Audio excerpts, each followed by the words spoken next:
Huwag yung kayong magkadisgrasyahan tayo niyan. Sinasabi ko yung madidisgrasya kayo. At madidisgrasya kayo.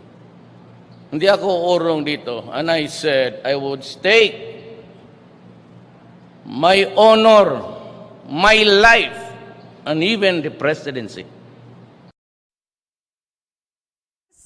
President Rodrigo Roa Duterte.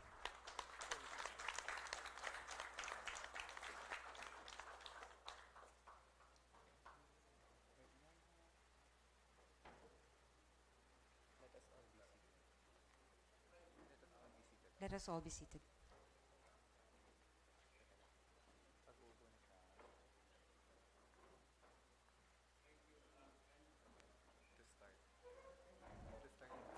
To start the situation briefing, may we call on Benguet Governor Crescencio C. Pacalso for his opening remarks.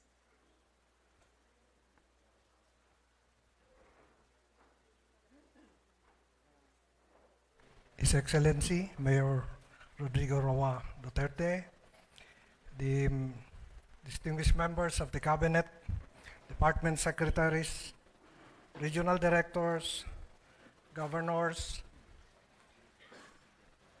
Elias Bulot and Mayamo of Ifugao, Vice Governor Florence Tingbawan, the board members of this province, Mayor Mauricio Dumogon, Mayor Palangdan of Itogon, and Mayor Salda of La Trinidad, all other distinguished officials of the government, ladies and gentlemen, good evening. It's an honor and privilege to have our beloved President here with us tonight to come and visit our province that was devastated by the typhoon Ompong. So without much ado, on behalf of the people of the province of Benguet, welcome Mayor Rodrigo Roa Duterte and the rest of the crowd. Thank you so much. Thank you, Governor Pacalso. To brief us on the effects of Typhoon Ompong in the Cordillera Administrative Region, may we call on the Regional Director of the Office of Civil Defense, CAR, Major General Ruben Carandang. President Rodrigo Roa Duterte, sir, the Cabinet Secretaries who are here, our co-workers in the Armed Forces of the Philippines and the Philippine National Police, ladies and gentlemen, good evening. I am the new Regional Director of OCD Cordillera, and I was given 5 minutes for this Ompong, briefing on Ompong. The data that will be presented before you are the products of the different agencies that compose the Cordillera Regional Disaster Risk Reduction Management Council. Let me show the background situation to the present. Next slide, please. On 10 September 2018, next slide, please. Our council was placed on red alert because of the impending entry of internationally named Mancot, and we conducted pre-disaster risk analysis. Next slide. Then on 12 September 2018, Mancot entered the area of Philippine Area of Responsibility and was named Ompong. Next slide, please. The eye of Ompong hits Bagao, Cagayan at 1:40 a.m. on Saturday, September 15. Next slide, please. Shown in the chart is the comparison of the amount of rainfall. And notably, in the amount of rainfall for the month of September versus the normal monthly rainfall for September, you can see that there is already a difference of 350.50 millimeter. And I would like to inform you, sir, that on Saturday, 14 September, when the when the typhoon Ompong landed here in Cordillera, it produced 760 millimeter of rainfall. And before that, sir, for the month of August, the Cordillera region has already received 1,600 millimeter of rainfall versus the normal rainfall, which is only 805 millimeter. So it means that the mountains and the soil of the Cordillera has been saturated even during the month of August. Next slide, please. Regarding our preparedness for Ompong, we have accomplished a lot of preparations before the landfall. Next slide, please. And we have conducted door-to-door visitations to implement the preemptive evacuations in high-risk areas. I sent even 2 of my personnel to each province to consolidate and integrate the advisory to the different residents of those provinces. Until now, 2 of my personnel are still there in each province, leading the disaster management. Before the landfall, as seen in the screen, we have 3,124 families with 12,555 individuals preemptively evacuated. Out of this number, 2,513 families or 9,697 individuals were staying in the 130 evacuation centers in CAR. 819 families or 3,376 individuals are staying in the relatives and neighbors. Next slide, please. We exerted all efforts to make the residents of the landslide and plus flood-threatened areas aware of the dangers if they did not follow the preemptive advisory. As what I have said, sir, a while ago, I have sent 2 of my personnel to each province to lead the advisory. Next slide, please. And even we utilized our documented advisory. Next, please, next. And we utilize the social media to make our people aware on the dangers of Typhoon Ompong. Next slide, please. Now on our operations update after the typhoon. Next. Please.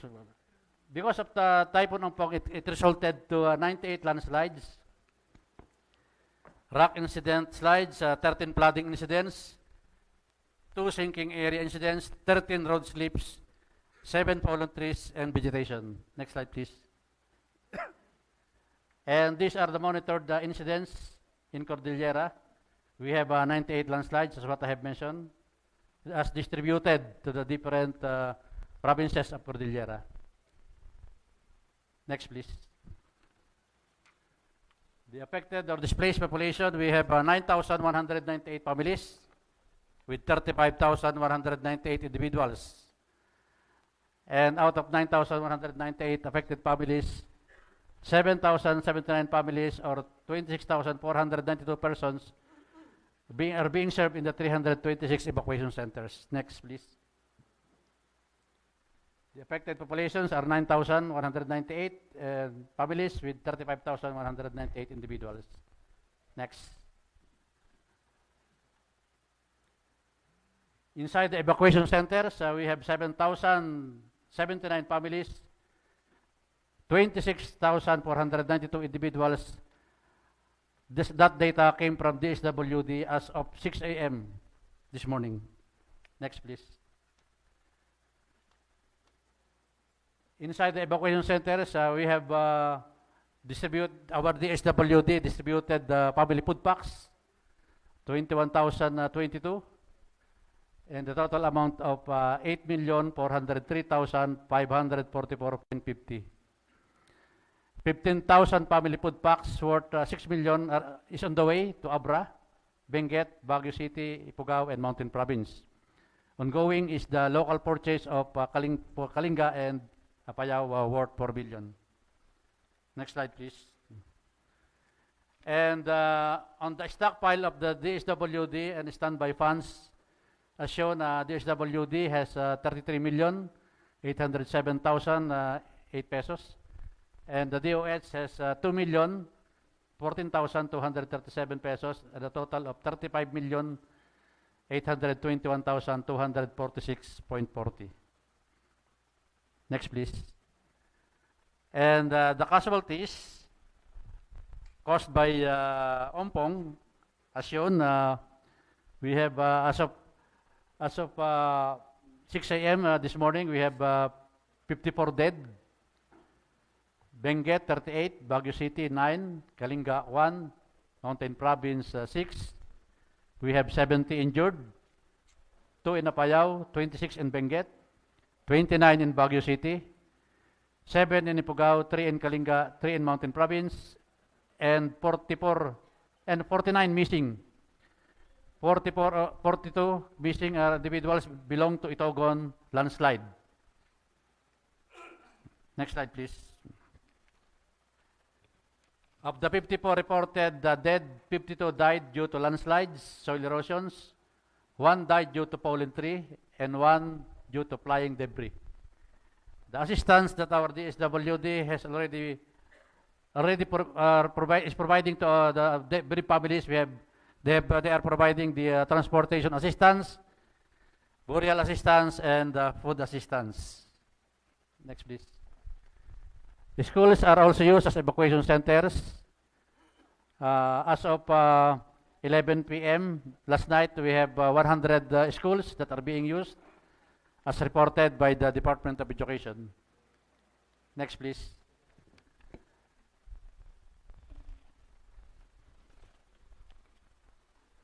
Next, please. We have 460 damaged houses. And out of that 460, 428 are partially damaged and 32 totally damaged. Next, please. And in damage to agriculture, a total of 2,798,387. The data as provided by the Department of Agriculture, Cordillera Region. Next, please. Next. The status of road networks, we have 114 road sections and 1 bridge in Cordillera that is close to traffic due to road slips, road collapse, landslides, mudslides, debris flow, rock slide, and falling trees. Major roads leading to Baguio City, such as the Marcos Highway and Nagilian Road, are now open for traffic. Next. On the status of power, 63.57% of barangays that experience power interruption in Baguio City have already been restored. In Benguet, 5.71% of the affected barangays have been restored. Power has been restored in 4 municipalities out of 11 municipalities in Ifugao. Power has been restored in 2 municipalities out of the 10 municipalities in the Mountain Province. By the way, as of 4 p.m. today, sir, 60% is already restored in the Mountain Province. And power is yet to be restored in the provinces of Abra, Apayao, and Kalinga. Next slide, please. At this point, sir, I would like to show to you the area in Ukab, Itogon, Benguet, where a huge landslide occurred last Saturday, 15 September, 2 p.m. The huge landslide, sir, started there at that point and flowed down at this slope, burying the sitio. Next slide. And yesterday, I was there together with the Chief Superintendent Nana of the Philippine National Police Procor, and we have seen this activity going on there. And as reported, sir, by the residents, this is the location of the chapel. And the chapel, sir, is not, it is an embankment being used as a worship place where they pray. The excavation is still ongoing here as of yesterday that we have been there and until today. Next slide, please. And as you can see here, sir, this is the road. And this is the affected land area. These are the houses of the miners. Next slide, please. And as what I have mentioned, sir, a while ago, sir, this is the location of the chapel. And this is the remains of the chapel, the roof GI sheets, and the search and rescue retrieval is still ongoing here as of this time. They have, the mayor of Itogo reported to us yesterday that there are 43.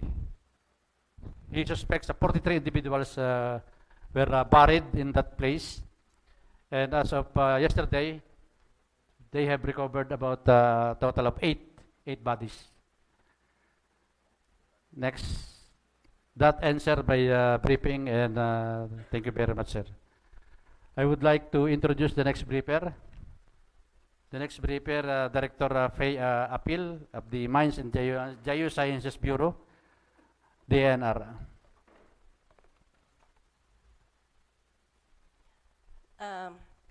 Mr. President, sir, distinguished cabinet secretaries, regional directors, and local chief executives, ladies and gentlemen, good evening. Naimbag nga gabi tayo amin apo. So I'll be showing the few slides of the landslide which occurred at Ukab, Itugon, as previously shown by Director Kanandang. So ito po yung, this is the map of Baguio City Quadrangle, the topo map.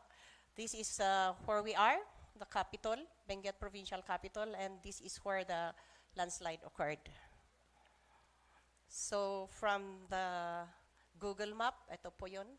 That's the Baguio City Hall. It's approximately 5.4 aerial kilometers from Benguet capital, or an estimated distance of more or less 12 road kilometer distance to the landslide area. So this is how the area was before the landslide occurred. So this is the area of which saan nanggaling yung landslide. As we can see, ito yung mga bahay ng mga small-scale miners, and this is where kung saan nahulog. So yan. This is the level 070 where the small-scale miners are doing their mining activity, small-scale mining activity, and where their shanties are located. So that's the landslide source, and even before the landslide occurred, it's shown my impending instability of the area. So ito po yung mga locations ng mga bahay. There are approximate location of the houses that were buried during the landslide. And another landslide occurred at the dump site, Luacan, Itugon, wherein a house was buried and 2 family members died in the incident.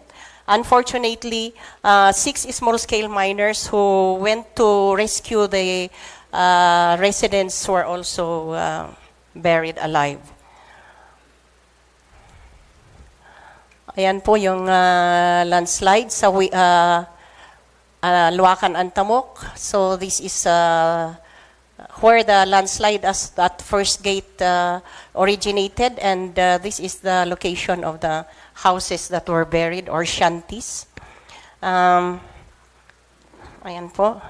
So this is a closer view. As we can see from here, itong slope na to, it is underlain by thick soil cover and highly fractured rocks. So as mentioned by Director Karandang, saturated na talaga ang slope na to because for the whole month of August, Benguet and Baguio have been experiencing continuous monsoon rains. And then to make the situation worse, yung very high rainfall na binigay ng Typhoon Ompong. So it eventually caused the area to erode. So another view, yun ang source ng landslide. And these are where the houses are that were buried. As of 2 p.m. this afternoon, there were 10 bodies recovered, 3 were rescued, and an estimated more than 30 individuals are still missing. As earlier mentioned, the responders from the BFP, PNP, Local Disaster Risk Reduction, DRRMOs, and small-scale miners, and also search and rescue retrieval teams from the large mining companies in Benguet, such as Philex Mines, Benguet Corporation, and Itugon Soyok Resources are also have also joined in the search and the rescue and retrieval operation. So another view of the landslide that occurred and the houses that were buried, or the shanties, I mean. So this was taken along the road. This was how yung road network going to the area was before nung Saturday, nung kasagsagan ho ng Typhoon Ompong. So totally closed ho yung road papunta doon sa landslide area. That's all, and thank you very much. Thank you, Major General Karandang and Director Fay Appeal. May we now seek the guidance of the President?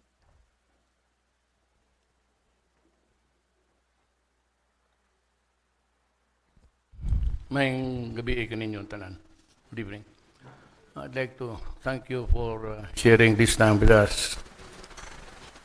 This time when there is a disaster here. You have presented all the nitty-gritty. I need not really repeat what you have stated here. I was also briefed downstairs and on the way coming up. So, ang ano ko lang is, what's the gravamen? What's who's to blame? Well, one is, of course, the inroads of civilization and the fact that mining has been operating in this country uncontrolled.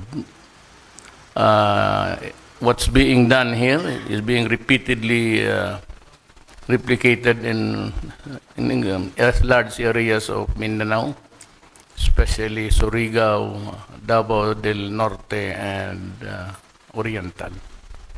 We will have the same problem. They're all allied in the sense that there is no forecasting of what the weather will be for the next month, for the next week. Well, scientists could give us an idea of the frequency of the weather disturbance or climate change, but they cannot give us the intensity, the precipitation, how much of it will go down on the planet Earth, and the concomitant consequences. You know, dito sa itong pangyayari na ito, dubulwami kayo. You have the typhoon. And ang problema dito is the Philippines is the window at facing Pacific on the western front. So every time that you have a weather disturbance, it's always water, precipitation, and it's a lot of it, and it goes down. Ang problema dito, marami tayong, well, the roads and everything, but let us just go to a specific this time. Marami tayong problema. We have a problem with our mining industry. It has not contributed anything substantial to the national economy. Though I must admit that we earn about 70 billion a year. And if you're ready to accept that as a profit, let us make it simple for the country. But in the end, how much do you lose in the process? The Walwal is a sad experience.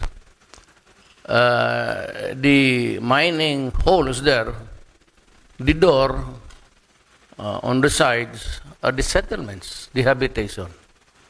And that is the problem. They're mining there, And then right after, in their own backyard, there the holes there that it's an open pit. Sometimes it's drilling inside using explosives. That mining thing has really contributed a lot of heartaches for the Filipino people.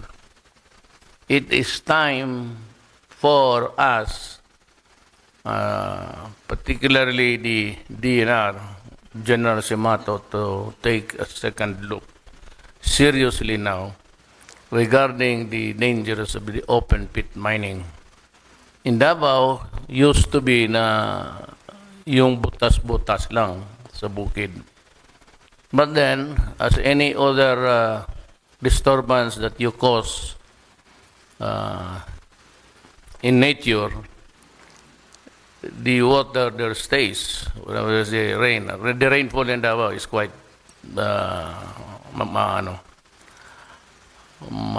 historically, it always rains during afternoon. Ganun ang Mindanao, Davao particularly.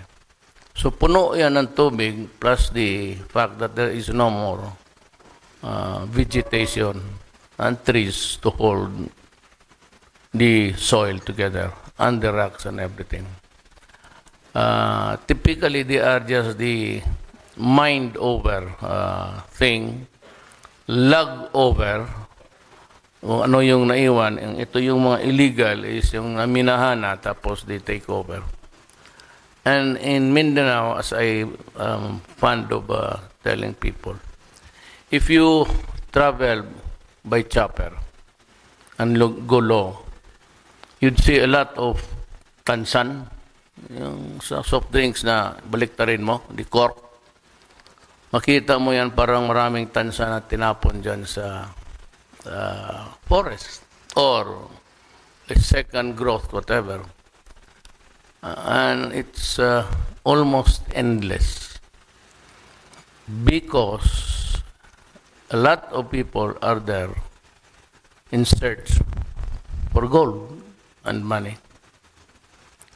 And to think even that I cannot give you an account, even though I was the regional chairman of the Peace and Order Council for most of my mayorship days, 23 years, I could not even give you the exact number of people who were killed there, fighting over the holes, the tunnels that they have built.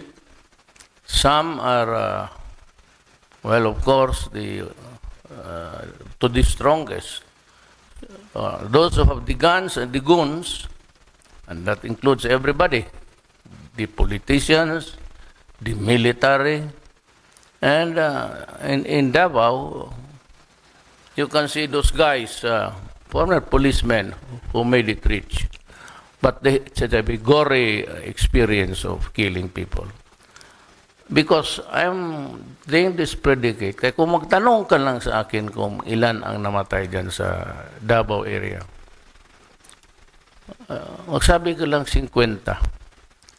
Many of those are young people in search for the greener pasture from the Visayas and Mindanao, or from Davao region itself, going there to try their luck, and then just disappearing. Now, most of the idiot things that they do, if they quarrel over a tunnel, is that if it's a slope, they would just pour gasoline. That's sindihan nila, knowing there are a lot of people underground. That's how cruel mining is. I'd like to tell you to focus on the 70 billion and the human side of the story of mining. Kaya dito, paano hindi sila it's mined over. I think this has been a lot of mining there. And these mining companies sometimes leave a lot of impurities, chemicals and all. And they have that been really cleaning the place. Mark copper, I think, is still living is what of poisonous material. I grieve for my country. And yung mga cabinet ko, pati the military and the police, know my sentiment about this. Kasi naawa ako sa bayan ko. And if I were to try to do my thing, I will close all minings in the Philippines. Never mind about the 70 billion. Well, of course, the finance people are the ones would object first. And I can understand, because they are the guys who are tasked to look for the money, and big steal or borrow ka dyan. Naiipit ka, basta as long as they can produce money. But for me, as a politician, for quite a time, and until now, and maybe towards the end, in a few years, nga doon ang nakikita ko sa bayan ko. Insofar as mining, pati itong weather. Ang problema dito, hindi mo talaga alam. They can make projections from satellite and all, readings from the measure the heat of the oceans and the migration of animals, indicating that there is warming there and the loss of the marine life even. Because they use chemicals, cyanide. And if you have been to my place, I'd volunteer to accompany you there. This stream where the grids are, yung makina nila, producing the ores, and then to gold. It's black. It's not brown. It's not water clear. It's black. And those black waters would find its way, force gravity, towards the ocean, to the sea. And that is why yung productivity ng sabi na fish in Davao, yung tuna, I'd like to disabuse your mind. They do not catch tunas anymore. Big ones, the yellow fins, yung gamong sashimi, or the blue ones, they are caught. They have to travel outside, in the middle of South America, pati ang Philippines. You have to go to Palau sometimes. You have to go to Indonesia.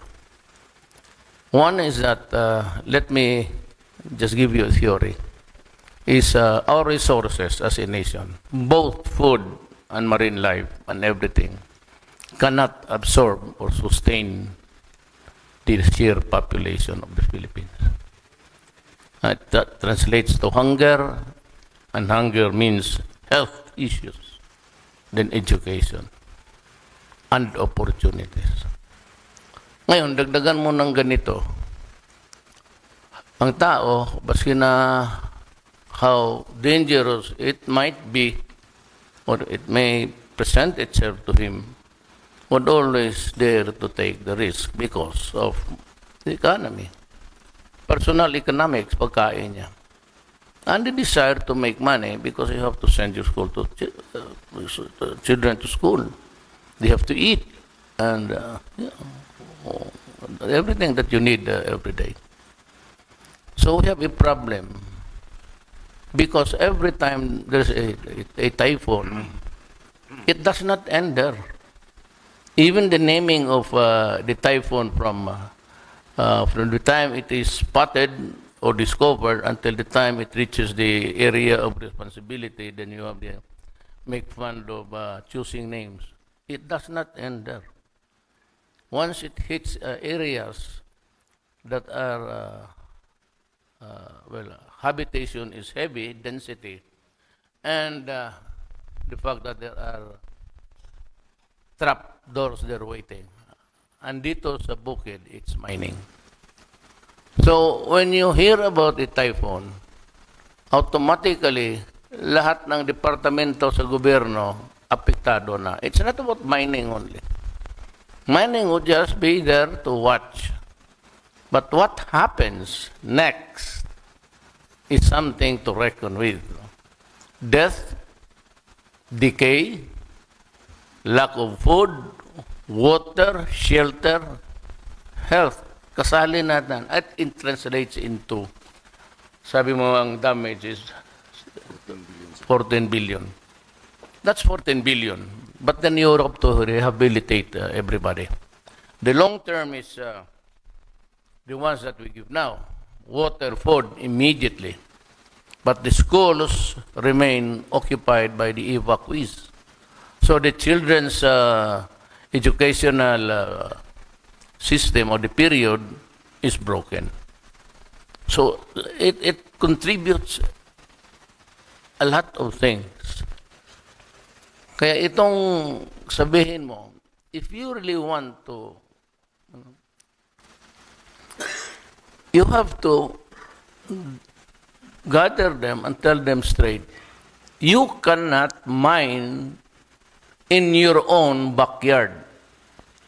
And so everybody will do it, and it becomes a place of habitation. And when there is water, it goes down, and because there are no trees anymore, it weakens the soil. Then suddenly, pag napuno na, because you add weight. Nature counts even the how many pounds. Pag dinagdag mo yan dyan sa taas, including the vibration of the machines and everything, and the occasional explosion, which would shatter the structure of the soil itself. The soil itself is fragile. Putok-putokin mo yan, anak ng... It loosens its grip with each other. And when it falls, it falls. And if there are people in the town, mining is just on their own backyard or in their yard, ayan, dyan na tayo nagkakalit-silit. We have to, if we cannot end mining, because there's a law, and to end mining, it is Congress who will have to abrogate the law. I think that we would need a respite period of inactivity dyan sa soil, and even the watershed. Itong mga shit na to, they are occupying even the watershed. Supposed to be life without water is no life at all. And even the tributaries, the rivers, the creeks, pag ang soil niyan, pati plus the chemicals that you use, patay ang isda. Ang tao walang pagkain. They used to have fish. And that was before, when there was paradise as yet. But very early it came. I do not want to, I said, it leaves a bad taste in the mouth. Pero ako kasi may experience ako. And I got it from my father. I have to mention this because it's prophetic. I was a lawyer, and my father was governor of Davao Province.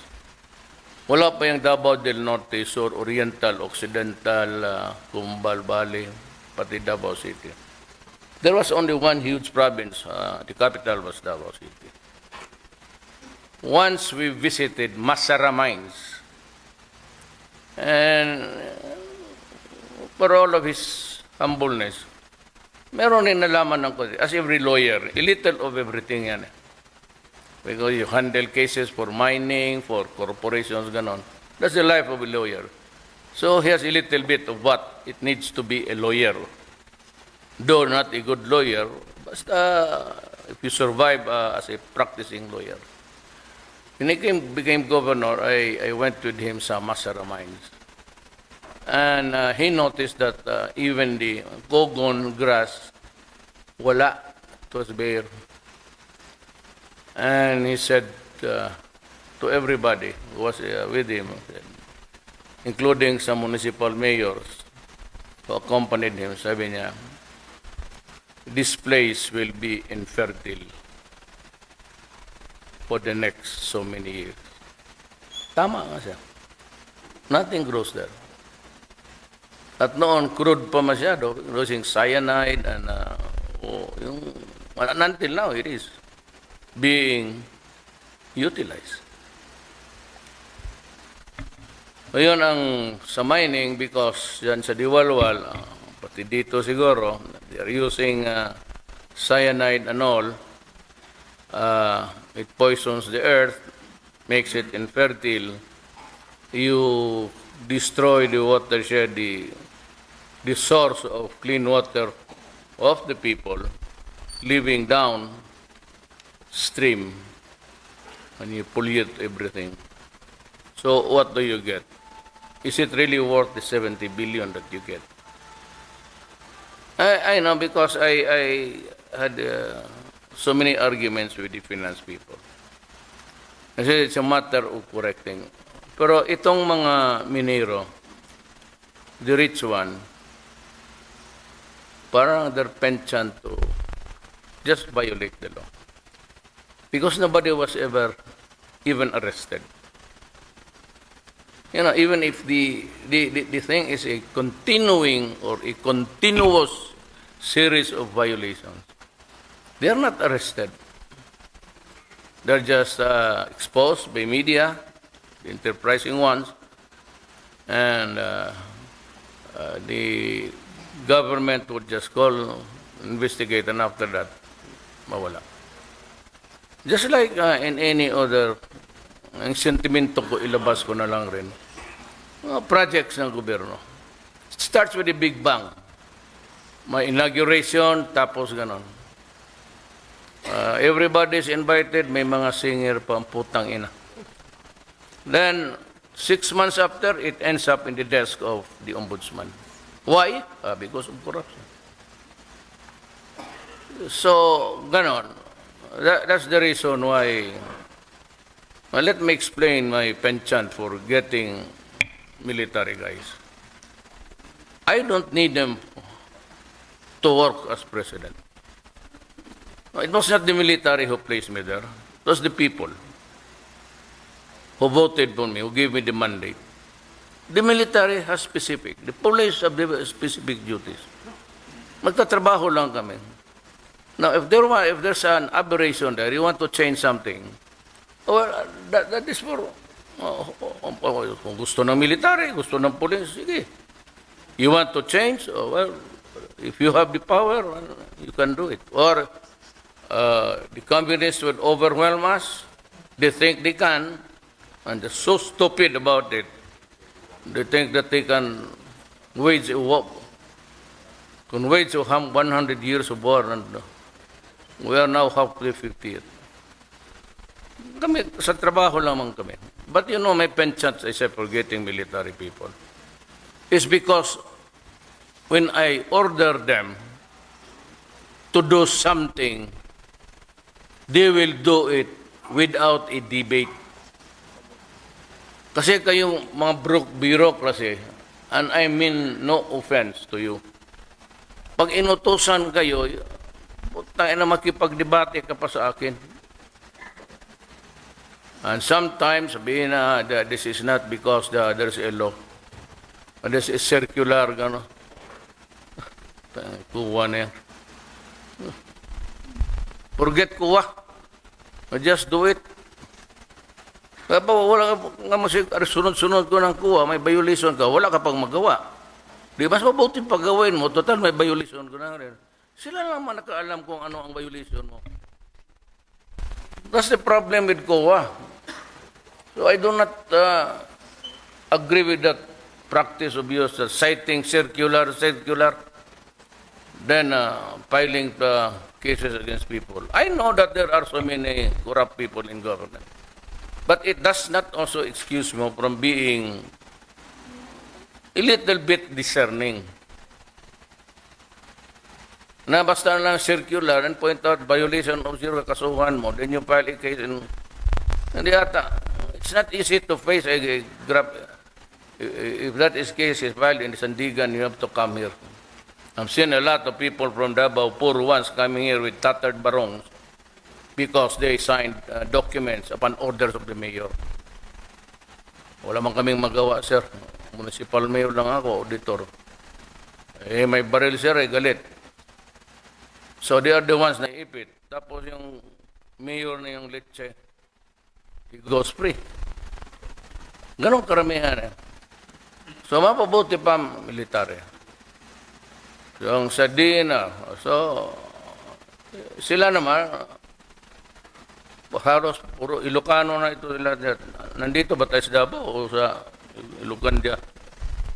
Karamihan silang Ilocano na because most of them, ang ating mga sundalo, karamihan, mga Ilocano at Ilonggo. Yan ang fighting force natin. Tenga Ilonggo sa Cotabato, kill dito, kill doon dahil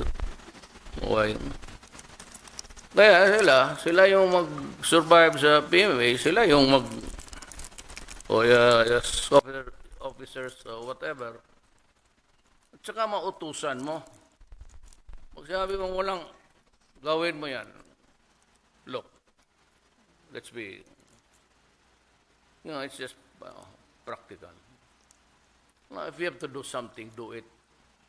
But write the circular, whoever, sabi copy furnace, ombudsman, copy furnace, sandigan. Ito yung position mo at itong gawin mo. That erases bad faith. Bakit hindi ako pinigilan? Hindi nag-TRO sana kayo. Kaya sabi ko, no, I'll give you a case. Marawi.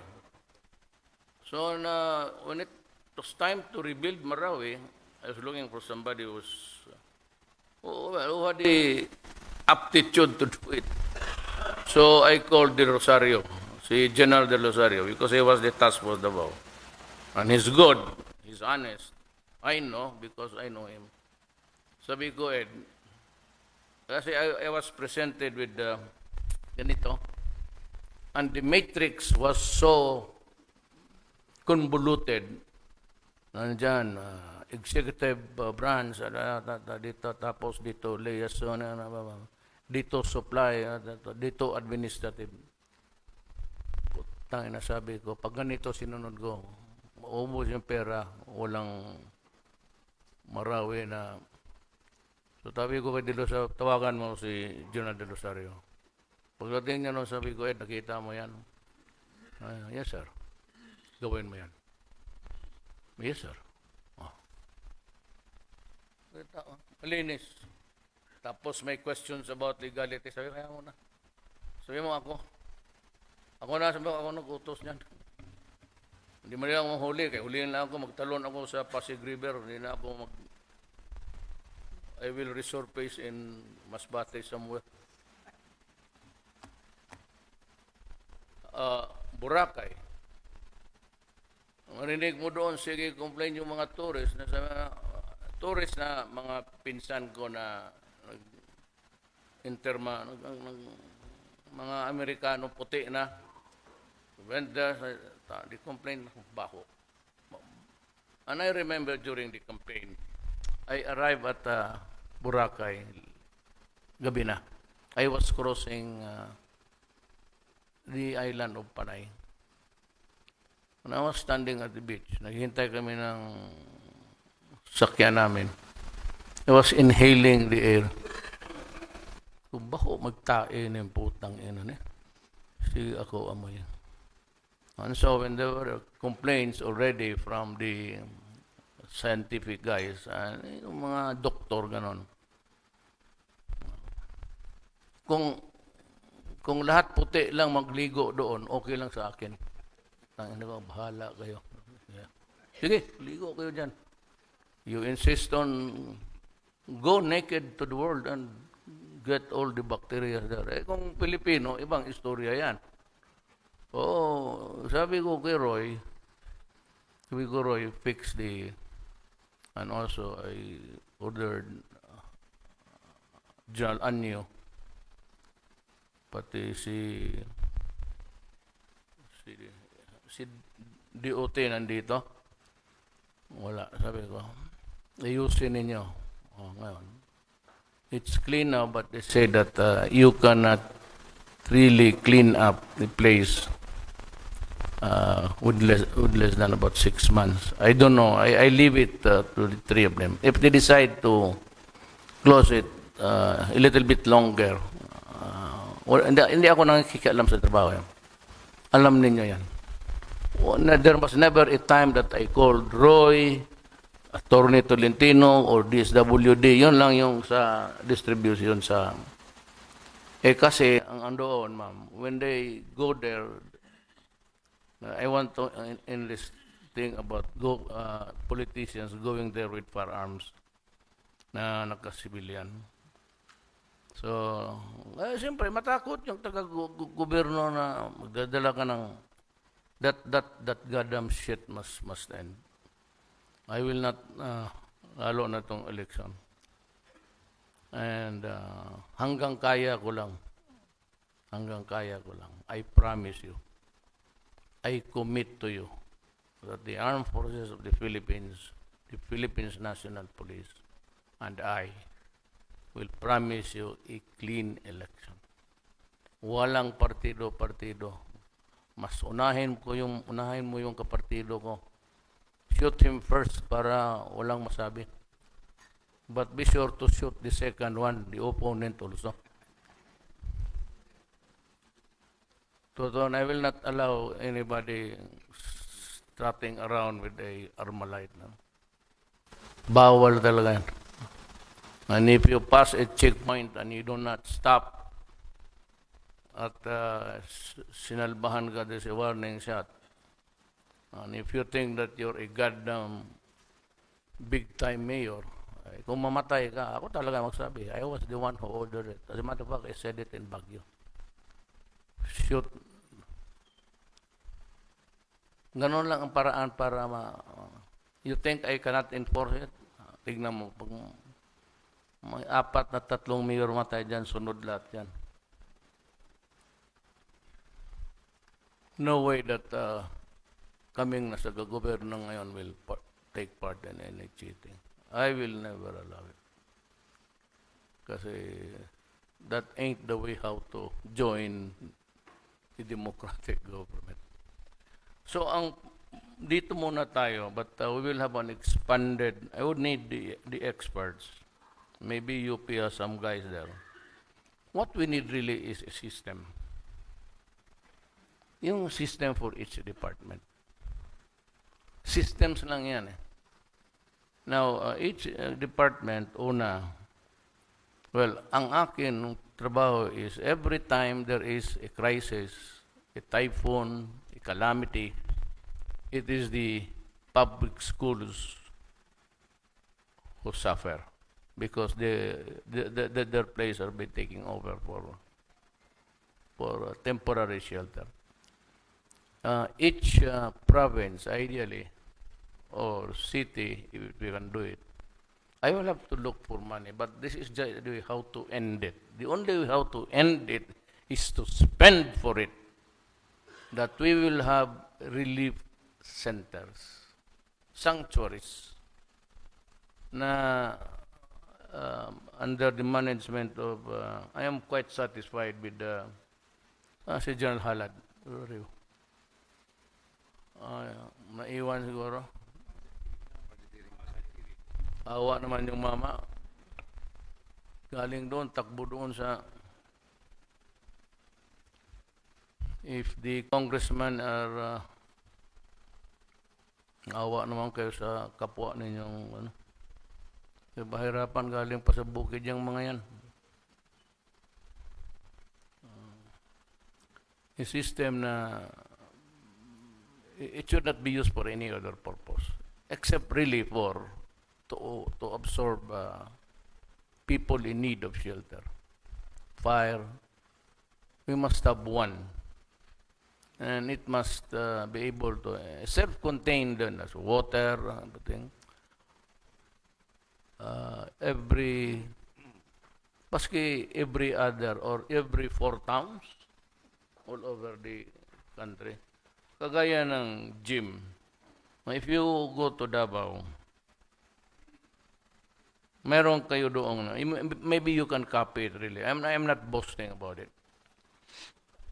Sa Davao kasi, hindi, sa Pilipinas, pagka bumaba yung taga-bukid, mother, father, children, pagka nagkasakit yung tatay, bababa na yung sa ospital. Walang maiwan yan doon sa kahirapan. Dala-dala niya lahat niyang anak sa ospital. Doon magtira yan, sa PGH. Diyan magtira yan sa mga trees, under the trees, kung saan-saan. And at the same time, expose them to the dangers of infection. Tapos, contamination. Kasi pagkasakit ng tatay, tapos na, ang papalit, yun namang nanloon na open, especially children, vulnerable. That is the very sad story of our life. So, ang ginawa ko nung mayor ako, madali lang man yan. Hindi ba ako naghihingi ng sarili ko ni minsan? Nihingi ako tumatawag sa inyo ni minsan. Ilang years na ba ako? Magti 3 years na ako. I never called a single cabinet ever since. Diyan lang sa opisina. Tanungin mo sila. Wala akong tinawagan na donut. Maggawa nga ako ng magdala ako ng 5 milyonaryo sa Davao. Tapos pinakain ko. Pagkatapos ko kain, sabi ko, yung masarap na pagkain. Para talaga ganahan. Tapos dinala ko sila doon. I pointed out a vacant lot in front of the emergency sa Davao Medical Center. Sabi ko, kita mo yung mga bata. Kasi may nakita pa ako na lalaki na kahiga. Yung isang babae, doon karga-karga niya yung bata. Talagang matutumba na, natutulog na eh. Tapos yung mga lalaki ang nakahiga. Kaya, siyempre mga lalaki, pagdating ko, sinipa ko lahat, putang ina kayo. Hindi ka, labis ka dyan. Please. Tapos sabi ko sa mga babae, sige, kayo ang humiga dyan. Kayo, dyan sa karsada, magdasal na lang kayo na sagasaan kayo, tapos na ang problema ninyo. Ngayon, kung ang aking ginawa is, basta sa hindi ko talaga pinapano. Separate talaga, hindi family. Men, iba yung men, iba ang women. Tapos I built about 10 washrooms for the women and 10 washrooms for the men. Separate. Tapos yung cooking, mayroong iba kasi halo dyan eh. As far as Maguindanao yung makawawa yung maawa ka rin talaga sa totoo lang. Isipin mo rebellion, you might begin to picture something, pero kung mapunta ka sa amin, maawa ka talaga. Hirap na kaya meron yan. Kung meron kayo yan, every other town or every ikaw, bugay ka man yun sa gobyerno. Ikaw, matagal ka sa gobyerno na. Mga typhoon, gano'n. Vulnerable. Yun, itong Visayas. Then, ang ibig sabihin yung bahay, hindi naman every municipality magastos. So, historical data, which areas are often hit by the calamity? Sigurado yan. You can count it by the fingers of your hands. Sa Samar is literally the buffer. Leyte, Cebu. In northern provinces. Itong facing the west side.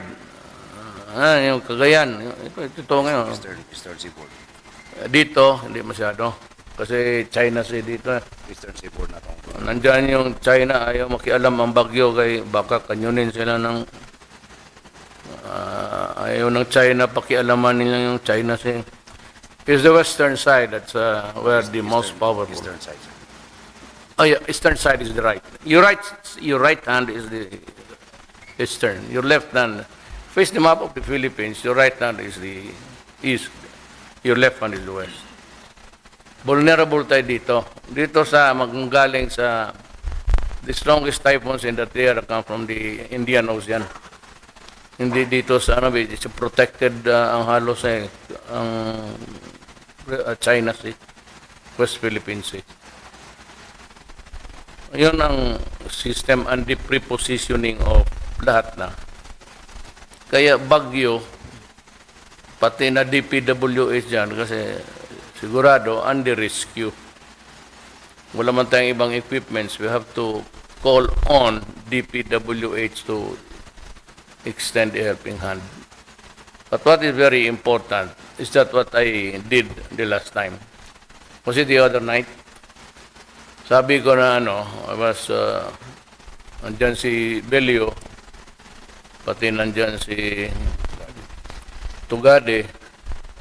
Sige, tawa-tawa. Sabi ko, puntak kayo doon sa inyo. Tugade, you have never been seen by, I do not think you come from Cagayan Valley. You are maybe Maranao. You have not been there. You go to your province and watch for the typhoon. Sinali ko na sila. Sabi ko, Roy, uwi ka rin doon sa So during the typhoon, they were reporting to my conduit, si Atty. Tolentino. So I had a good information. At least, what I was keep counting sa body bags ang nasa isip ko kung ilan. Buhay So, yan ang natin. Wala tayong iba except to prepare. We have to prepare because there will be flooding aside from the strong winds and the flying debris. Wala yun. Yung problema, mas plus, ka talaga, kasto ka dyan. The damage done by the idiot typhoon. Sinong pangalan noon? Sarap sambal. Pakisampal nga kung makita mo yung ulol na yun. Tapos, may have to have yung health. Kasi when people crowd, you know very well that it's very conducive to contamination. Kaya at first, nandyan na yung medical, the first sign of outbreak, na kaagad ng karahan dyan, mga pulmonary, ubo, ginaw, maawak sa mga bata. So we have to improve on something like clothing. Mag-stock ka talaga, J. Alam mo, marami dyan.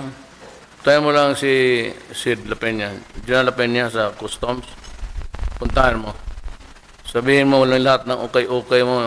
Sabi ni Rudy, ibigay daw sa akin. Para and divide it and see to it that there, alam mo, I'm not, you watch out for pilferage.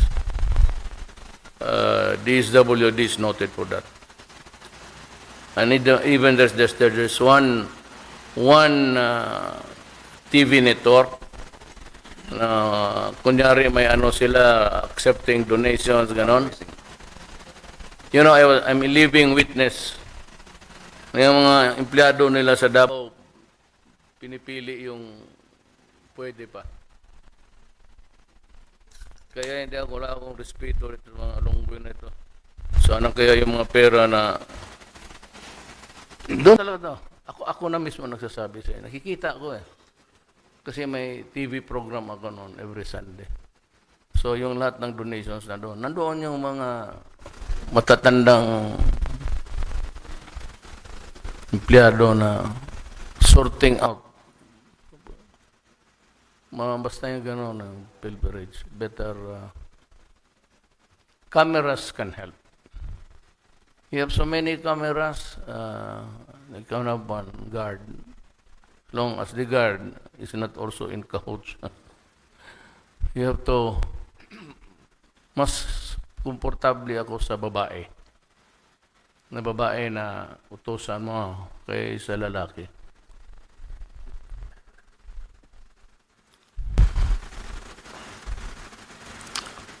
Yun, we just have to adapt a system.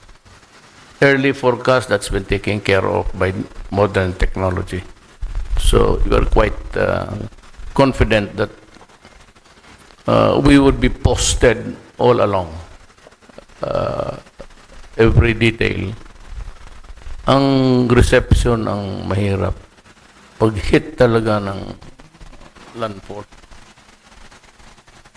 That's it. We also need to consider the dredging of our major rivers. Yan, isa pa ng siltation. Because of siltation. Bulacan, Cagayan. You know, Pasig, there was it starts with a press con, tapos with so many different speakers. It starts with the Big Bang, the dredging of Pasig. Ngayon, yung tugboat ko na sinasakyan ko pag pupunta sa opisina, hindi na magkagalaw kasi tumatama na sa sandbar. Siguro, sabi na, sir, magbilihan tayo ng rubber boat. Okay man. So, hindi lang tayo mabasa. Desiltation is you need, I don't know, will not go into so many, do not go into to rumble on so many things. Magsakit lang loob natin dito. So, ang akin ito, I'm really sorry, Governor, Mayor, that you have to suffer this kind of crisis. It happens. Kaya nga, always remember the Murphy's Law. If anything can go wrong, it will go wrong. Sigurado yan. So, kung wala na kayong question, hindi na ako magkailangan. You know the figures. Basta ang akin lang dito is what we can do about. Wala tayong magawa. Alam mo bakit? Ang Pilipinas hindi nagkulang ng contribution sa climate change. May mga tao dito sa gobyerno, climate change sa Melbourne nandoon. Climate change conference sa Tokyo nandoon. Climate change sa South America sa Brazil nandoon. Climate change sa Netherlands nandoon. Pagdating ng bagyo, ang mga putang ina, walang ginawa, kundi manood ng TV. Oh. Wait. Stop this practice of saan ba si climate change, walang nangyari. Talagang walang, nobody's heeding the caveat. Itong Amerika, itong Europe, Russia, and China, may sarili na silang schedule na kaganon. Forecasted niya sa economy, they will increase their GDP, something like that. Hindi mo pwedeng babaan yung production nila. Ikaw, they will allow you, but parang ganon. Hindi yung magsirit ka tapos. So we can never really, kasi kung magtaas sila, taas ka, you're allowed. Kung malaki lang kanila, they would also allow you a bigger footprints, carbon. Unless there's really an honest to goodness. It's all conference, nothing. It's all gusto. Mayor, So yung nagpunta ng 11 times, sabi ko, you resign. Mayor, sir. You resign. Mayor, sir. Yes. Yes, sir. Medyo nadala lang po ako dun sa pictures about the landslide. We would just like to report from the Energy family na yung pagpasok po ng kuryente while we are doing the rescue operation, may dalawa pong points na entry. Yung isa po na energized na po ng NGCP. And we just like to inform DPWH, OCD, the local government units here, na nandun lang po yung mga tao ng Benguet Electric Cooperative, no, para kung makakatulong po yung paglagay ng ilaw o ng music man lang para sa makarinig pa yung mga sinusubukan nating ma-rescue, at least we can give hope. And secondly, sir, on the system, we would like to thank you, Mr. President, because you signed Republic Act 11039, yung may emergency fund for electric cooperatives. And NEA, Administrator Masungsong is here. We are in the process of doing that IRR para mas malakas po yung mga poste natin at mas malakas yung resiliency. And on September 19, magmo-mobilize na po yung Region 3 electric cooperatives para tulungan yung northeastern electric cooperatives para sa restoration. And nakaschedule na po ito lahat. So sa huli po, our last point, we just like to remind everybody of the safety at nakikiramay din po kami doon sa mga nasalanta. Yung nirereklamo ng mga tao, yung pagkukulang, is it addressed to your agency or department? And are you in a position to maybe solve it? Pagkukulang po saan po specific? So, sir? what's the shortcoming? What's the inadequacy? We are trying to address the putting of kuryente power. Yes, that is your area. Yes, sir. Do you need anybody's help to do it? Or somebody else's equipment and all of these things? Sir, I already informed Secretary Villar na kadalasan po yung access po ang kailangan namin pagtulungan para ma-connect po yung linya doon sa gateway kung saan lalagyan yung kuryente. Yeah, no. If you have to talk to other officials, and hindi mo mahirapan ka kasi sometimes they are busy, sometimes they just don't bother also because of so many things to do, nagpa-pile up. You can call Attorney Tolentino. Si Francis, his job is only to orchestrate, to direct. And he will report to me that you called and that his response was that. So that I would. Ngayon, kung walang gawin, si Francis would tell me na walang nangyari dito, then I'd call the cabinet member. Usually, one-on-one yan. So sabihin ko, ano ba talaga problema nito? So I do not ask questions in public. Rather, so what's the problem? What's taking you time to give the solution? Actually, sir, minobilize na po natin lahat. No? There will be 20 gangs na may galing pang South Luzon sa NGCP para ma-connect tayo yung transmission line. Kasi yung power line, yung power plant, wala naman pong problema. Yung access po minsan ang nagiging issue. So meron naman pong dinideploy ng mga kagamitan ngayon. Tapos yung last mile po, lalo na sa kabundukan, sa Apayao, nandito si Governor, Kalinga, yon mahirap maabot. Access po ang naging problema para ma-connect yung wire papunta doon sa mga bahay.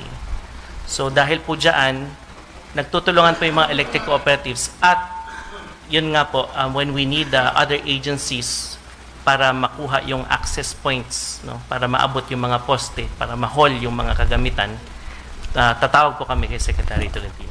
No, Francis can only solve that by calling the governor or the mayor. Sabihin niya, Mayor, you kindly do this coordination naman. Basta may system lang tayo. But ako kasi, I have so many.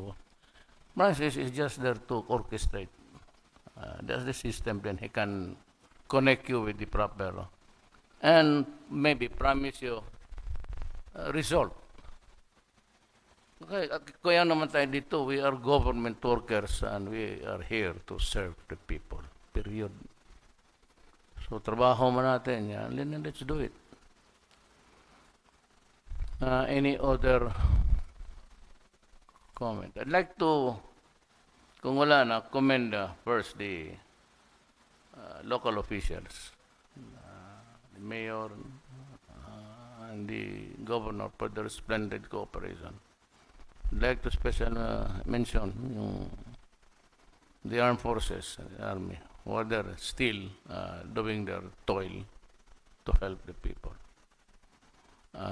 At lahat tayo dito sa departamento who took the pain of coming up here. Sana magpunta ako doon pero ulan man. I said I had a hard time negotiating to penetrate. We were looking for a opening sa clouds kanina, wala yan. So nagbalik na naman kami, tapos sakay. But anyway, yes. Sabi niya, you should be the one who should be commended for your efforts in going to all the typhoon streaking areas. Kayo lang po gumawa nun, Mr. President. Lalaki lang ang atay ko niyan.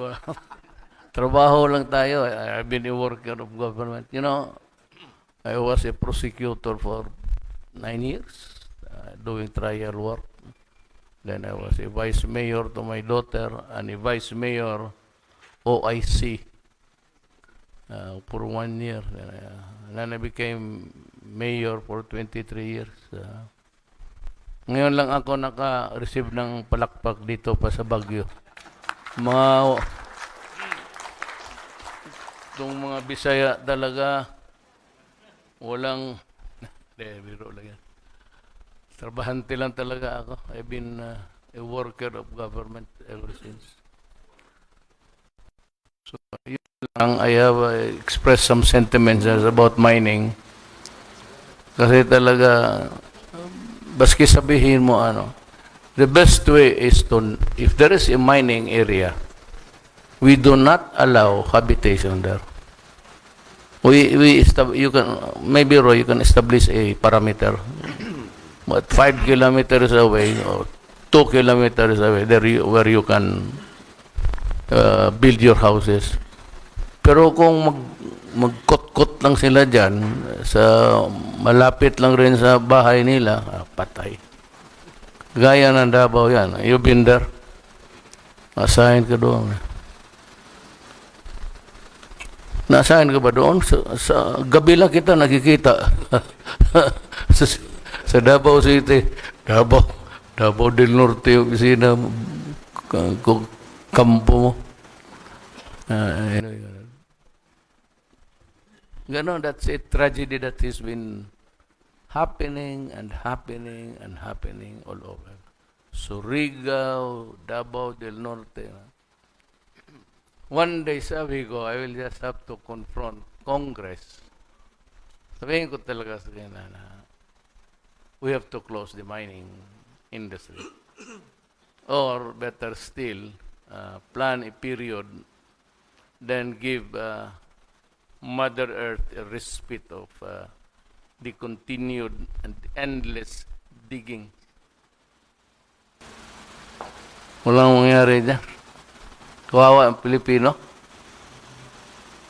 Mr. President. Yes. Sir, as things unfold now, Typhoon Ompong could be recorded as the second most destructive typhoon in recent memory for the country. Yolanda was the most devastating. Damage to agriculture was 35 billion.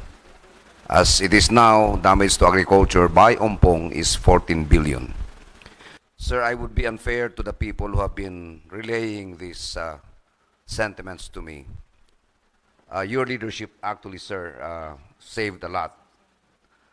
Your decision to call us to that meeting on the eve of the typhoon really did a lot to prevent loss of lives and even property. And sir, the people would like to, sa Facebook page ko kasi sir, maraming nagko-comment. Please tell the President we really appreciate his personal involvement in the preparation. And even now, sir, we are not complaining, Mr. President, that you would call us at 3:30 in the morning to report to Villamor.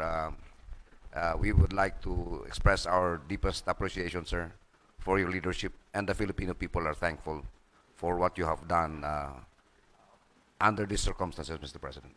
Thank you, sir. Pareho lang tayong lahat. Totoo lang. If you were in my shoes, Presidente ka, you do the same.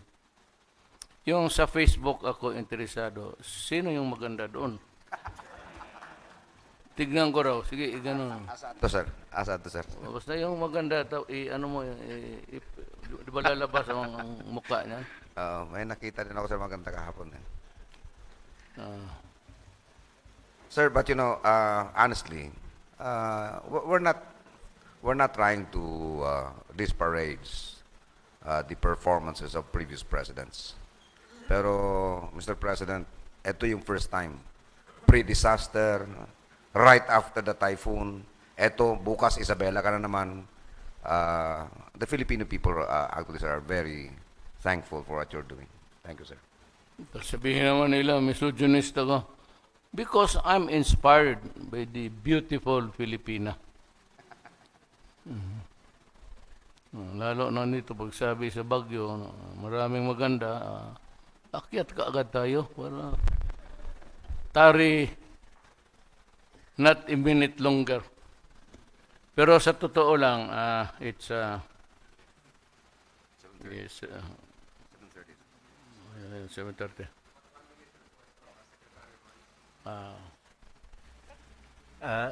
Good evening, sir. In view of the unfortunate incident that happened in Itogon yesterday, Itogon, Benguet, and to prevent further danger to the lives of our small-scale miners, and inconsistent with your instructions and directives to me about mining, I officially ordered cease and desist of all illegal small-scale mining operations in the whole of Cordillera Administrative Region. Good, very good. At present, there are existing applications for Minahang Bayan in some areas of the region. While we await for the approval and proclamation of these applications, we ask our small-scale miners to please cooperate and fully stop all small-scale mining-related activities. The Department of Environment and Natural Resources will be sending men from the Armed Forces of the Philippines and the Philippine National Police, part of our task force, to effect mandatory, to affect the implementation of this directive. And for those issued temporary small-scale mining permits for 10 associations composed of about 500 members, more or less, the same are hereby being revoked. That's all, Mr. President. Yeah, yes, Mayor. Go ahead. Mr. President, 1 minute. For those who will be displaced, the Secretary of Social Welfare, the Secretary of Labor, the Secretary of Public Works, the Secretary of Agriculture, as well as the Secretary of Natural Resources, provide, consulted each other and lay down the groundwork for emergency employment assistance and livelihood. Secretary Orogo will explain some parts, including the DTI.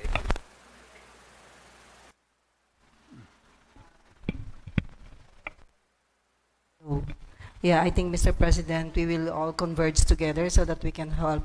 According to the report this morning, there are about 12,000 miners in the entire Cordillera. So we will be sitting down together and work on this and plan how are we going to, while the mining industry is still in closure. No? So we will try to help those people who will be displaced, just like what we did in Boracay. Thank you.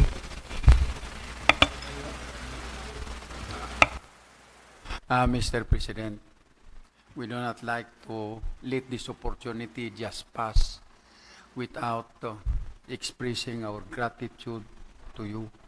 I confirm the statement of Secretary Piñol with what you have done with your cabinets, that we all together coordinated. This is the first time that the President of the Philippines, immediately after this kind of calamity came to us, down to earth, touch not only those who happen to be the victims, but to all of us Cordillerans. So in behalf of the RDC, the Regional Peace and Order Council, the different local government units, maraming salamat. Talagang abnormal po yung rainfall na binigay ni Typhoon Ompong sa amin. Yung briefing ni Director Karandang, yung average rainfall for September, 560 millimeters. Ngunit yung Saturday na yan, umabot ng talagang abnormal volume of water. Talagang it really causes a lot of damages. So, our words are not that sufficient to say thank you, and we will continue to work and support your administration. We have taken with the different cabinet officials the concerns of all the involved parties a while ago because of your direction. They can possibly report to you of what we had taken up in relation to the rehabilitation, to the plight of those victims, the miners, the livelihood. The city of Baguio did suffer 133 million damages and had given to Secretary Villar the listing of the damages. The other local government units had likewise submitted their report, Mr. President, to the concerned agencies. So again, maraming salamat, Mr. President.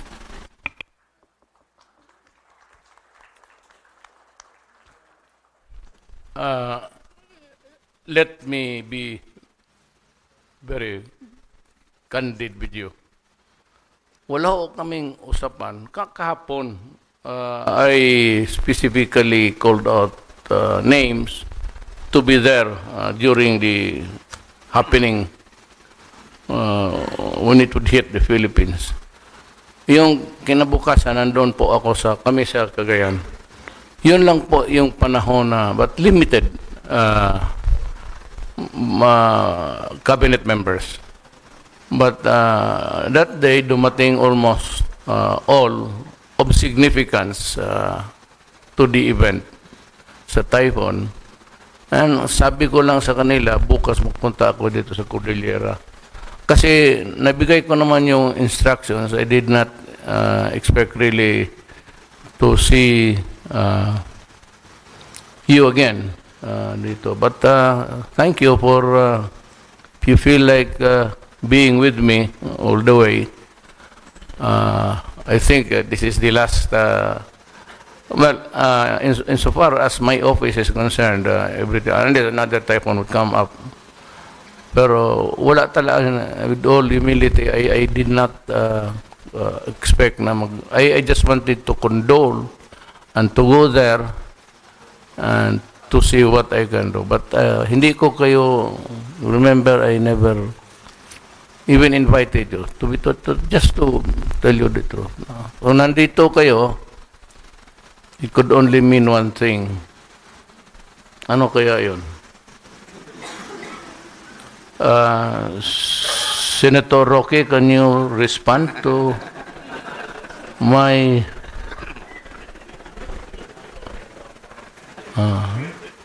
Senator Villar and Senator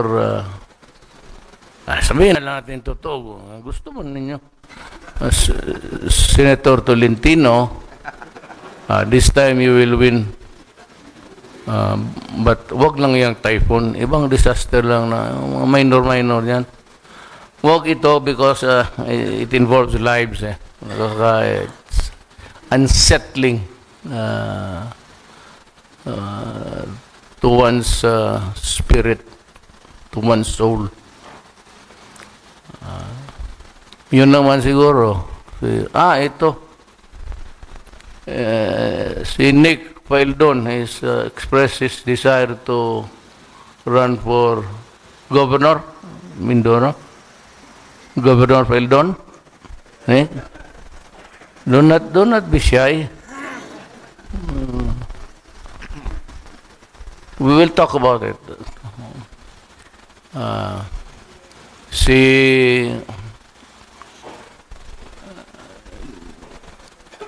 Senator Albayalde, pang 22 ito. Pati si Anyo. Oo. Tingnan mo, ako, sabihin ko sa inyo, there are 12, 24 yan. You guys, kayong Pilipino, kinig lang kayo. Kung, if you want an advice, have some military men in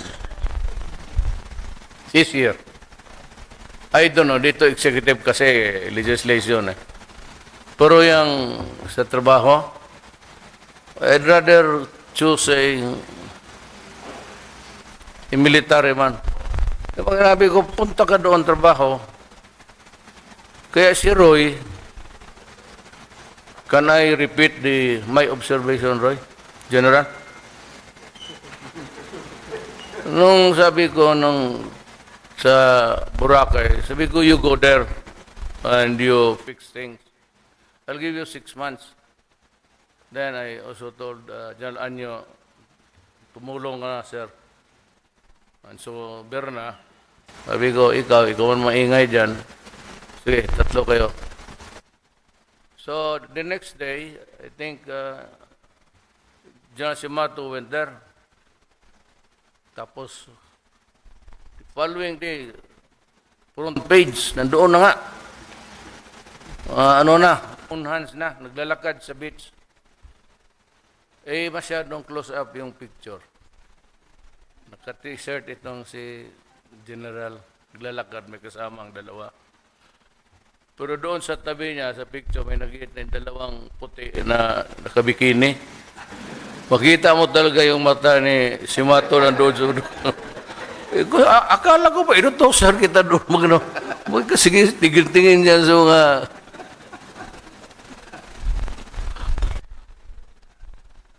It can be restored to its former glory. But remember this, a Boracay can only hold so much. Habitation, people, even yung sa likod, sinadya ko yun. Kasi kung hindi ko i-land reform, kukunin ng mga mayaman. Somehow they'd be able to, marami yung iba dyan, taga-Davao pa yan, mga official pa sa gobyerno. How are they able to get dance there is really a question mark. Because historically, Boracay has been categorized as a forestal land. Tapos, sometime, I think, during magsaysay, meron na doon, agriculture. But it was limited to the other side. So, yung ako ngayon, with Boracay, mas marami magpunta dyan, kaya magganon, mag-cottage sa mga mayaman. But they do not have the water treatment equipments also. Just the same, they will continue to pollute. So, Boracay is so small, it's a curved one, it can only accommodate so much bacteria and germs. Beyond that, hindi kaya. So, it's really a fragile. Ako sa gobyerno, if Congress would like it, hindi, ako pa sa kanila, they would sell it, slice a portion there for commercial, tapos ipagbili nila. Then, to the highest bidder. And rice, it's coming up. I'm expecting it tonight. You know, as long as we control importation sa rice, there will be corruption. Yung kota-kota, corruption yan. Sigurado yan. So, I said, this time, anybody can import. As long as we build a certain inventory. Sabi ko kay Manny, if this is the roof, ang inventory man dito, isagad mo. Total, bitawan mo rin natin yung kang compete. Kung mura, marami na bibili talaga ng mura eh. Sabi ko, wala nang ano. And I'm also looking at other things. The more restrictions that you introduce powers of government, the more wrongs will happen. Sigurado yan.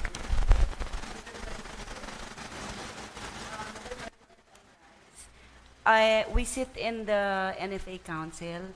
So, sir, we have proposed to the council na sana yung importation, that the MAV that is given to traders, sana sir, if we can impose importation of the lower priced rice. Kasi sir, kung 100% yung import allocation and they import all fancy rice, wala ring murang bigas na mahahanap. We have been monitoring in DTI, hinahanap namin yung regular and well-milled rice, sir.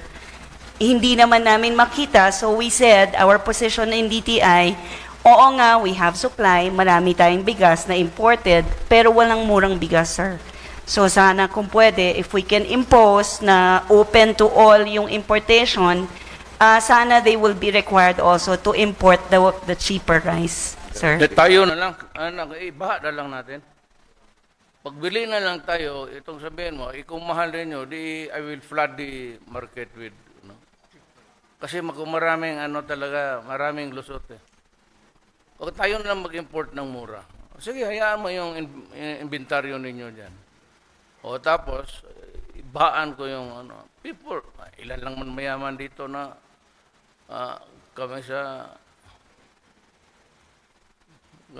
kami nga dyan sa Malacañang, sa totoo lang, yung may pagka-brown rice kami.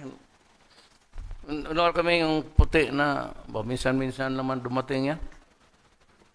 Totoo.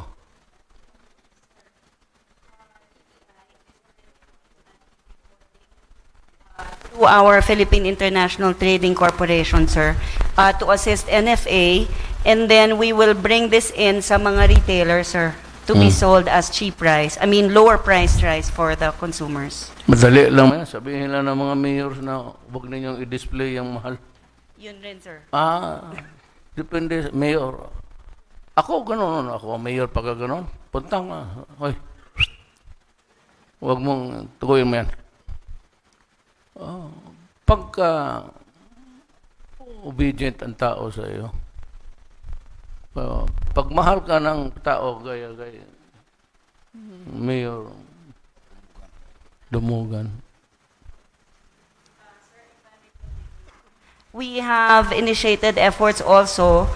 We have instructed our regional directors to tell the share of the local price coordinating councils, sir, if the mayors can revoke business permits of rice retailers who do not sell regular and well-milled rice, and not to grant applications to retailers who do not undertake to sell regular and well-milled rice, sir.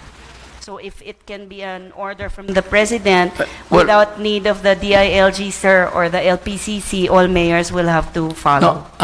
Ganito yan. The President should be the last. It should be addressed by the locals muna, if they can control. But I think that a mayor, worth his while, can do it. Sabihin mo, do not prejudice the people. That is public interest. You can always invoke public interest. At huwag mong pahirapan ang tao. Papahirapan mo ang tao, putang ina mo, papahirapan kita. Ganun lang yan. Unless those mayors are marami niya mga idiots na wala naman doon sa nila. Especially Mindanao. Wala, nandiyan sa Manila, sa Green Hills, pati. Diyan nakatira yung mga yan. They visit the city or municipality once in a while. Kaya I really, but this would be an alien to this, how we could really improve unitary versus federal system if there is no change in the culture of the Filipinos. Dumaan talaga kailangan ng spasm. Yung kasi ganito na, ingrained na kasi sa tao yung Yung pension, every transaction sa gobyerno, ngayon, baski maliit, baski stapler, o baski gulong, meron talaga yan. But anyway, kung kunti-kunti lang, okay lang yan. But when you fuck with rice and other itong essentials na diyan ako naga-init. Pero yung culture of corruption, unless that's a big question.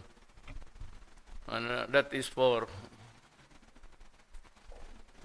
hindi tayo mag-answer niya. not now.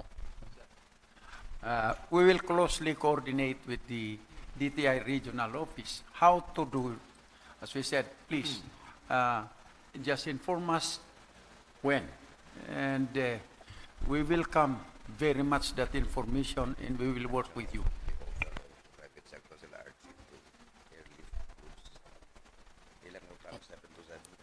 I have here with me a good friend of mine, si Archie po, who owns the Lion Air.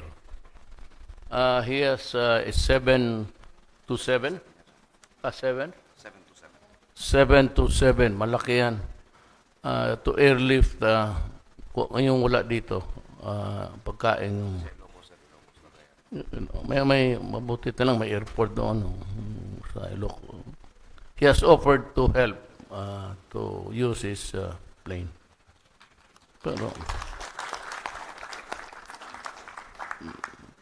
Pero bayaran natin siya. Libre una. Unang biyahe lang. Lugi na. And then, salamat Archie. Archie has been a friend of mine. He owns maraming helicopter.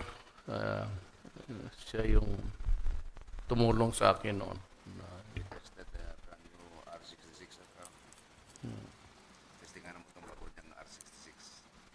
So, R44 modern R66. Ako ginamit ko ngayon yung King Air kasi hindi makalanding sa short runways. Maniwala ka hindi ha. Ito totoo ito.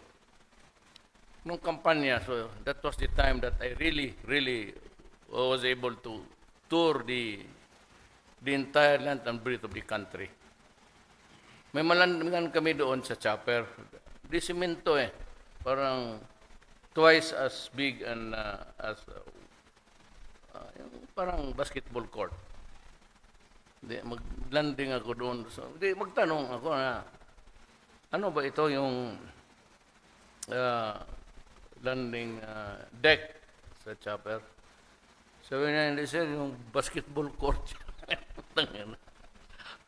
So, basketball court, bakit ganito lang?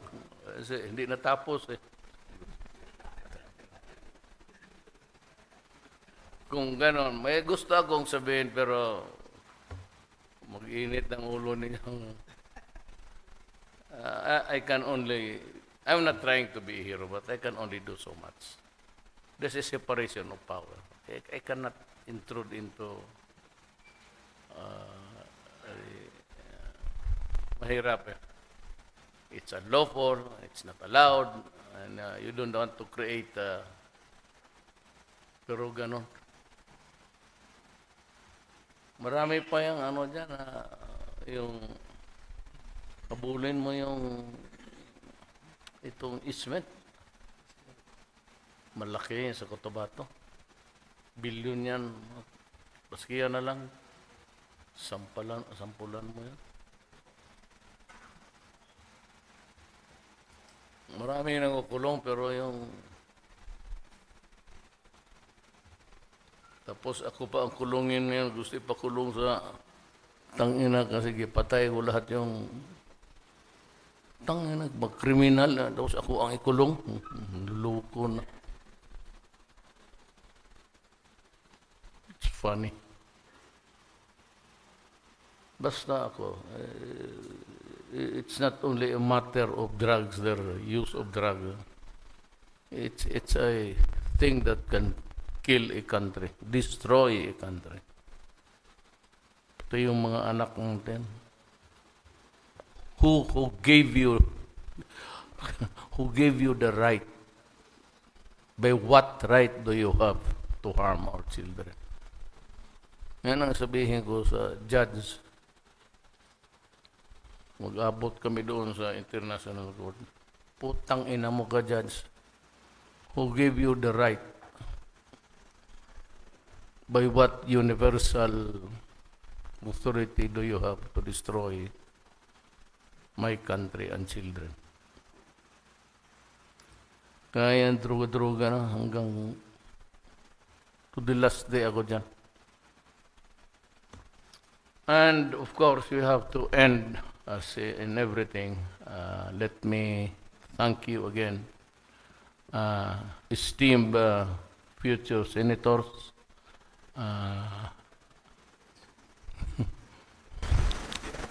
si Nick hindi tumatawa, nasabi ko na eh. Yep, against, but who knows? Who knows? Thank you. Maraming salamat po, mahal na Pangulo, sa walang sawang pagsuporta at malasakit sa aming rehiyon. Agyaman kami kadakay amin.